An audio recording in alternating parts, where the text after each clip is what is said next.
Hello প্রিয় পরিবার, কেমন আছো তোমরা সকলে? আশা করি সকলেই ভালো আছো আর আমি খুবই ভালো আছি। যাই হোক, আজকে সোমবার, তো তোমাদের দেখাবো আজকে আমাদের বাড়িতে কে এসেছে আর কাকে আমি মানে নমস্কার করলাম। কারণ কি, আজকে আমাদের বাড়িতে হট করে ঘুম থেকে উঠেছি, ওঠার পরে একটা সাধু বাবা এসেছিলো, তার মাথায় জট ছিল আর আহ, উনি একদম শিবের মতো সেজেছিল। আর যাই হোক, আমি ভগবানের ভক্ত আর তোমরা জানো, প্রত্যেকটা ভিডিও যারা দেখেছে তারা জানে যে আমি কতটা ভগবানকে ভালোবাসি আর কতটা মা কালীকে ভালোবাসি, তোমরা সবাই জানো। তো আজকে যেহেতু সোমবার, তো সোমবারে আমি আলাদাভাবে আমি বাবা ভোলানাথের পুজো করি। তো তোমাদের দেখাবো যে বাবা আজকে সকালে আমাদের বাড়ি এসেছিলো, তো তোমরা দেখো, তোমাদের ভালো লাগবে। মহাদেবের পয়সা নেই তো মুশকিল, মহাদেবের চাল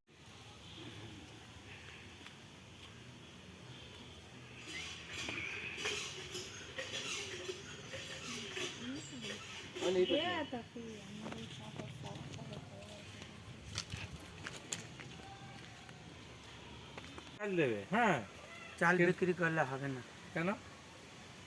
রেশন পাচ্ছে না। যে বাপরে এরকমভাবে সেজে এসছে, তো আজকে সোমবার, আজকে একটা খুব ভালো দিন।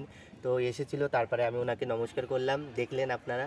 তো নমস্কার করার পরে যেটা হলো যে আমার মনে হলো যে আজকে তো সোমবার, আজকে তো আমি পুজো করে থাকি, তো এখন আমি অবধি খাইনি, এখনও কিছু খাইনি, শুধুমাত্র পুজো দেওয়ার জন্য। এখন বাজে মনে হয় 3টে বেজে গেছে। যাই হোক, আমি সোমবারে খাইনি এখনও। তো এখন আমি বাবা ভোলানাথকে পুজো দেবো, তো তোমরা আমার সাথে থাকো। তো আমি কিভাবে বাবা ভোলানাথকে পুজো দিচ্ছি দেখো। বাবা ভোলানাথকে পুজো দেওয়ার জন্য বেশি কিছু লাগে না, জাস্ট একটা বেলপাতা। বাবা ভোলানাথকে পুজো দেওয়ার জন্য জাস্ট একটা বেলপাতা আর একটা ধুতরা ফুল নিয়েছি, একটা এই যে ফল, ধুতরা ফুলের ফল। যাই হোক, একটা ধূপকাঠি নিয়েছি। তো আমি বাবা ভোলানাথকে পুজো করব, তো তোমরা দেখো আমি কিভাবে বাবা ভোলানাথকে পুজো করি। যাই হোক, প্রত্যেকটা সোমবার তোমাদের মানা উচিত, আর তোমরা প্রত্যেকটা সোমবারে বাবা বাবা বাবা ভোলানাথের মাথায় দুধ ঢালবে বা যা ইচ্ছা। যাই হোক, আমার কাছে এখন দুধ নেই, তো যেহেতু তো আমি নর্মালি পুজো করছি। কারণ কি, আমার সকালে পুজো হয়ে গেছে, তো আজকে তো কোনো ব্লগ আমি করতে পারিনি, সকালবেলার দিকে খুব মানে এতটা ব্যস্ত ছিলাম, আমি করতে পারিনি। যাই হোক, এখন আমি বাবা ভোলানাথে পুজো যাবো, তো তোমরা আমার সাথে থাকো, আমার পাশে থাকো। আমি আর প্রথম থেকে শেষ অবধি ভিডিওটা দেখো, তোমাদের খুবই ভালো লাগবে। তো আমি শুরু করছি আমার ভিডিও।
তো হ্যালো ফ্রেন্ড, আমার পুজো দেওয়া হয়ে গেছে। যাই হোক, পুজো দেওয়া হওয়ার পরে আমার তোমাদেরকে এটা বলা উচিত যে বাবা ভোলানাথকে পুজো করলে কি হয় আর মা কালীকে পুজো করলে কি হয়, আর কাকে পুজো করা উচিত বা কাকে পুজো করা উচিত নয়।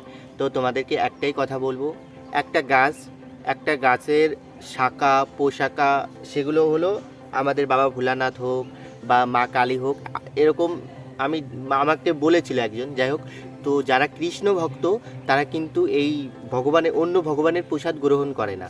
একদিন একটা কৃষ্ণ ভক্তকে আমি ডেকে বলছি, বাবা আমার মানে পুজো করেছি, তুমি প্রসাদটা নিয়ে যাও। তো উনি বলছে যে আমি কৃষ্ণ ভক্ত, আমি এইসব প্রসাদ খাই না, কারণ কৃষ্ণকে পুজো করলে সকল দেবতার পুজো হয়ে যায়। তো আমি মনে মনে একটু কষ্ট হলো। তো কষ্ট হওয়ার পরে তারপরে উনি আমাকে বলল যে গীতায় তুমি দেখবা বা কিসে লেখা আছে, যাই হোক আমার মনে পড়ছে না। তো আমি বললাম কি যে দেখো, একটা একটা সন্তান জন্মগ্রহণ করে কোথা থেকে? একটা সন্তান জন্মগ্রহণ করে তার মাতৃগর্ভে থেকে। তো মা, এই পৃথিবীর সব থেকে বড় শক্তি হলো মা। তো সেই মায়ের প্রসাদ যদি তুমি গ্রহণ না করো তাহলে তুমি কেমন ভক্ত, তুমি কেমন সন্তান যে তুমি মায়ের প্রসাদ গ্রহণ করতে পারবে না। তো আমি তাকে এরকম বললাম, তো উনি আমার থেকে অনেক বড়, তো উনি বললো যে দেখো ভাই তোমার কোথাও ভুল হচ্ছে, কৃষ্ণ পুজো করলে আর কাউকে পুজো করা লাগে না। তো আমি বললাম যে সম্পূর্ণ ভুল, আমি মনে করি সকল দেবতাই সমান। তো কৃষ্ণ এটা বলেছে যে আমাকে পুজো করলে সকল দেবতার পুজো হয়ে যায়, তাই বলে কৃষ্ণ কখনো এরকম বলেনি যে আমার পুজো করো আর বাকি কাউকে পুজো না করলেও হবে।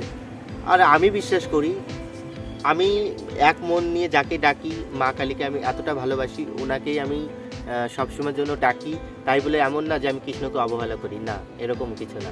আমি কৃষ্ণকেও যতটা ভালোবাসি, আমি মা কালীকেও ততটা ভালোবাসি। আমি সবাইকেই ভালোবাসি, কারণ কি ভালোবাসা দিলে ভালোবাসা পাওয়া যায়। তো আমি ভালোবাসা সবার সাথেই শেয়ার করি, আর সবাইকে এতটা ভালোবাসি তোমাদের বলে বোঝাতে পারবো না।